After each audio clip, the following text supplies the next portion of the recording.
എറണാകുളം ചക്കരപ്പറമ്പ് ദേശീയപാതയിൽ അമിത വേഗതയിലെത്തിയ tourist bus നിർത്തിയിട്ട ലോറിയിൽ ഇടിച്ചു മറിഞ്ഞു. കോയമ്പത്തൂരിൽ നിന്നും വർക്കലയ്ക്ക് വിനോദയാത്രയ്ക്ക് പോകുകയായിരുന്ന കോളേജ് ടൂറിസ്റ്റ് ബസ്സാണ് അപകടത്തിൽപ്പെട്ടത്.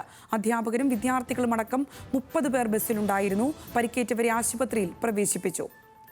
വിശദാംശങ്ങളുമായി കൊച്ചിയിൽ നിന്ന് ദേവൻ ചേരുന്നുണ്ട്. ദേവൻ, ഈ സംഭവം എപ്പോഴായിരുന്നു?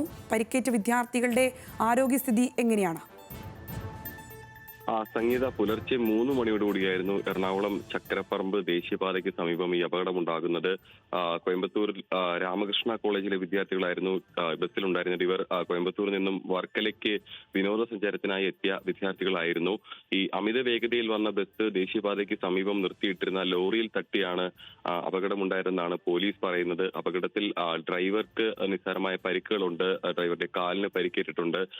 അതുപോലെ തന്നെ വലതുവശത്തിരുന്ന വിദ്യാർത്ഥികൾക്കും നിസ്സാര പരിക്കുകൾ ഏറ്റിട്ടുണ്ടെന്നാണ് പോലീസ് പറയുന്നത്. ആരുടെയും പരിക്ക് അതീവ ഗുരുതരമായിട്ടുള്ള പരിക്കുകളല്ല. ഇവരെല്ലാം തന്നെ സമീപത്തുള്ള സ്വകാര്യ ആശുപത്രിയിലേക്ക് മാറ്റിയിട്ടുണ്ട്. 2 സംഘങ്ങളായാണ് ഈ വിദ്യാർത്ഥികൾ ഇവിടെ നിന്നും വിനോദസഞ്ചാരത്തിനായി എത്തിയത്. 2 ബസ്സുകളിലായി 30ഓളം വിദ്യാർത്ഥികൾ വീതം 2 ബസ്സുകളിലായാണ് ഇവർ വിനോദസഞ്ചാരത്തിനായി എത്തിയത്.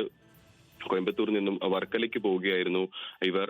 ഏതായാലും വലിയൊരു അപകടം തന്നെയാണ് ഒരു തലനാരിക്ക് രക്ഷപ്പെട്ടതെന്ന് പറയാൻ കഴിയും. ബസ് അമിത വേഗതയിലാണെന്നാണ് പോലീസ് പറഞ്ഞിരിക്കുന്നത്. പുലർച്ചെ ആയതുകൊണ്ട് തന്നെ മറ്റു വാഹനങ്ങളൊന്നും തന്നെ ദേശീയപാതയിൽ കൂടി കടന്നു വരുന്നുണ്ടായിരുന്നില്ല. അതും ഈ ഒരു വലിയൊരു അപകടം ഒഴിവാകാൻ കാരണമായിട്ടുണ്ട്. ഏതായാലും കൂടുതൽ അന്വേഷണത്തിലേക്ക് ഇപ്പോൾ പാലാരിവട്ടം പോലീസ് കടന്നിരിക്കുകയാണ്.